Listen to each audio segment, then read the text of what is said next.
Trump సుంకాల ప్రభావం భారత్పై తీవ్రంగా పడుతోంది. ఫర్నిచర్ నుంచి సినిమాల వరకు దేన్ని వదలకుండా బాధేశారు ట్రంప్. అమెరికాకు ఎగుమతులు భారం కావడంతో కొంత ఊరట కలిగిస్తామని కేంద్రం స్పష్టం చేసింది. అయితే సుంకాల భారంతో పోటీపడి ఎగుమతులు చేయలేకపోతున్నామని మొరపెట్టుకున్నా కేంద్రం కనికరించడం లేదు. వెయిట్ అండ్ వాచ్ మోడ్లోనే ఉంది. మరోవైపు 26 లేదా 27 తేదీల్లో ట్రంప్ మోదీ భేటీ అయ్యే ఛాన్స్ ఉంది. ఈ సందర్భంగా ఇరు దేశాల మధ్య సమస్యలు సమసిపోతాయా?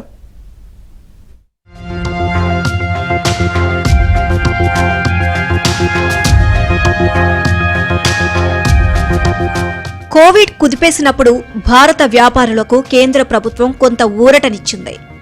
ఇన్సెంటివ్స్ ఇస్తూ ఎగుమతులను ప్రోత్సహించింది. ట్రంప్ టారిఫ్ల దెబ్బకు ఇప్పుడు భారత ఎగుమతిదారులు అంతకు మించిన సమస్యను ఎదుర్కొంటున్నారు. ఆగ్నేయ ఆసియా దేశాలతో పోటీపడి అమెరికాకు వస్తువులను ఎగుమతి చేయడం కష్టంగా మారింది. వారిపై 20% ట్యాక్స్, మనపై 50% సుంకాలు. దీంతో అమెరికాకు ఎగుమతులు దెబ్బతిన్నాయి. ఇబ్బందేం లేదు, ప్రోత్సాహకాలను అందిస్తామని కేంద్ర ప్రభుత్వం ప్రకటించినా అలాంటిదేమీ చేయలేదు.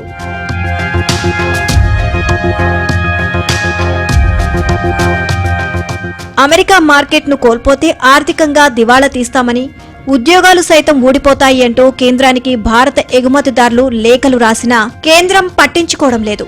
గతంలో మనం ఎగుమతి చేసిన వస్తువులను ఇప్పుడు వియత్నాం, ఇండోనేషియా, బంగ్లాదేశ్ ఎగుమతి చేస్తున్నాయి. దీంతో స్పెషల్ ఎకనామిక్ జోన్లో ఉన్న పలు కంపెనీలు షట్ డౌన్ ప్రకటించక తప్పదు అని స్పష్టం చేశాయి. 2024-25 ఆర్థిక సంవత్సరంలో అమెరికాకు $87 బిలియన్ ఎగుమతులు చేశారు. ఇప్పుడు ఇందులో 55% ఎగుమతులు నిలిచిపోయే పరిస్థితి ఉంది.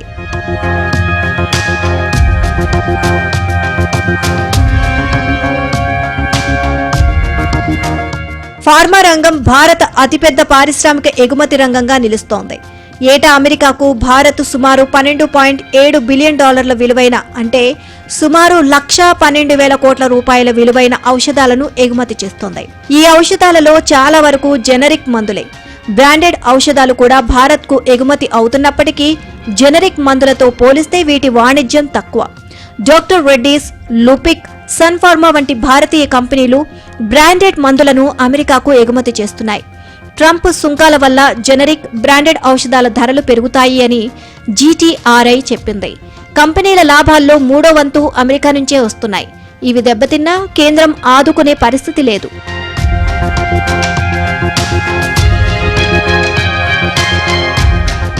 అమెరికా తీసుకున్న ఈ నిర్ణయం సుమారు 4 లక్షల కోట్ల విలువైన భారత ఎగుమతులపై ప్రభావం చూపనుంది. దేశంలో అనేక కర్మాగారాలు మూతపడే స్థితికి చేరాయి. పెద్ద సంఖ్యలో ప్రజలు ఉద్యోగ సంక్షోభాన్ని ఎదుర్కొంటున్నారు. అమెరికా సుంకాల ప్రభావం భారత్లో ఎక్కువగా పడే రంగాలలో వస్త్ర రంగం ముందుంటుంది. రెడీమేడ్ వస్త్రాలపై సుంకాలు దాదాపు 64%కి చేరుకున్నాయి. 90,000 కోట్ల రూపాయలకు పైగా విలువైన ఎగుమతులపై సుంకాలు ప్రభావం చూపుతాయి. ఇక అమెరికాకు మనం వస్త్రాలను ఎగుమతి చేయలేని పరిస్థితి.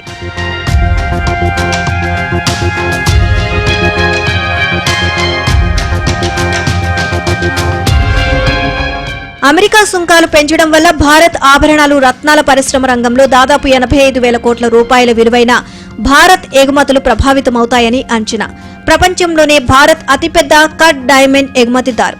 సూరత్, ముంబై వంటి నగరాలలో లక్షలాది మంది ఈ పరిశ్రమపై ఆధారపడి ఉన్నారు. ఈ పరిశ్రమను కేంద్రం ఆదుకోవాల్సిన అవసరం ఉంది. భారత్ ఏటా సుమారు 58,000 కోట్ల రూపాయల విలువైన ఆటో విడిభాగాలను అమెరికాకు ఎగుమతి చేస్తోంది. ఇప్పుడు వీటిపై ఎక్కువ సుంకం విధించడంతో ఎగుమతులు తగ్గే అవకాశం ఉంది. సీఫుడ్ ఎగుమతులపై, ముఖ్యంగా రొయ్యలపై అమెరికా సుంకం తీవ్ర ప్రభావం చూపుతుంది అనే ఆందోళన వ్యక్తమవుతోంది. ఇతర సముద్ర ఉత్పత్తులపై దాదాపు 20,000 కోట్ల మేర ప్రభావం పడనుంది. ప్రపంచంలో రొయ్యల ఎగుమతిలో భారత్ అగ్రస్థానంలో ఉంది.